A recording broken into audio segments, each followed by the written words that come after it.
Well, the military is somewhat misunderstood, I think. Actually, I'm in a pretty good position to know it. I've been at MIT for, I don't know, 65 years, 60 years, I guess. And MIT is a good example of one crucial function of the military system. For many years, right into the 1970s, MIT was almost 100% funded by the Pentagon.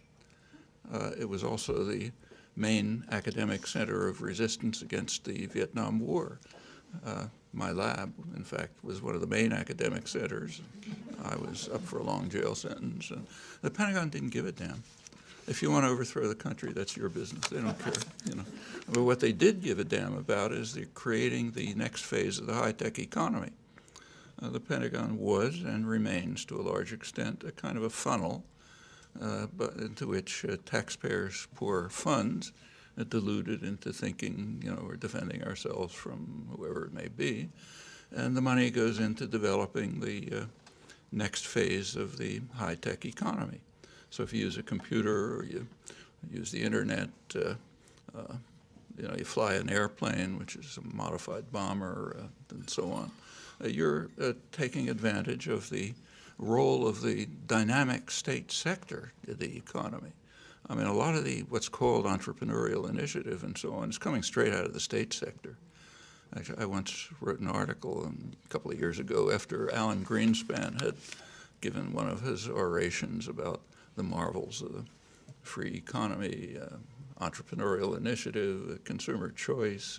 He made the mistake of actually listing about a dozen examples.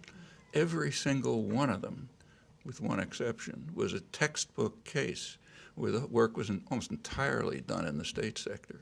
No consumer choice, no entrepreneurial initiative, just a lot of it paid for by the Pentagon.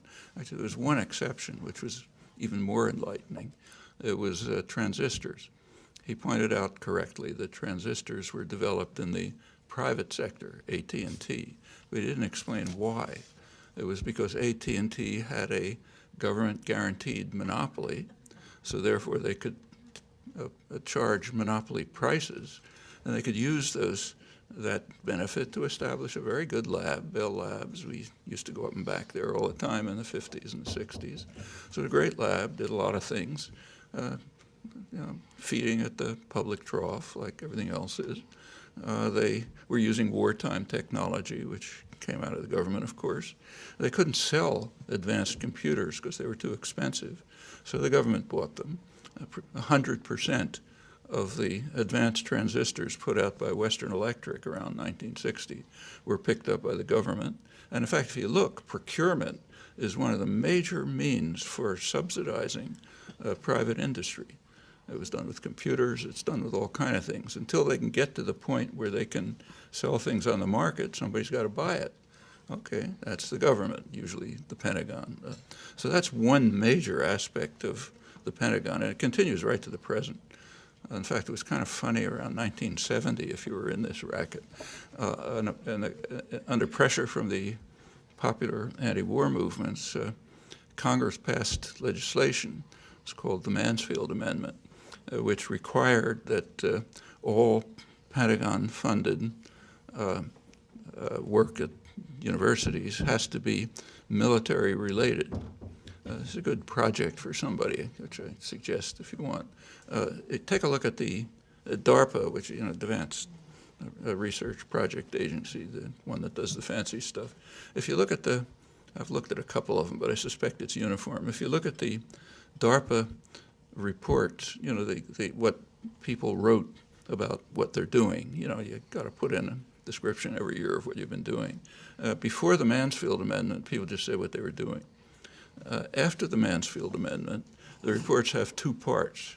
The first one begins with some fakery about military applications which don't exist. And the second part, which they figure the generals will never get to, is about what they're actually doing, you know. But that's one major component, one major function of the Pentagon. And you can do it because you can delude people. You know, people think we got to defend ourselves, so we'll pour money into this. The other one is just beating people up, you know. It's not a small thing. More minutes. Just 1 or 2 more minutes. Yeah, okay. If you want to run the world, you got to have force.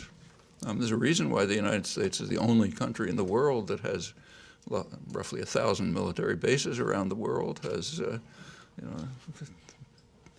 missile systems, nuclear systems aimed at anybody in sight who might someday be a problem, and so on. So that's important.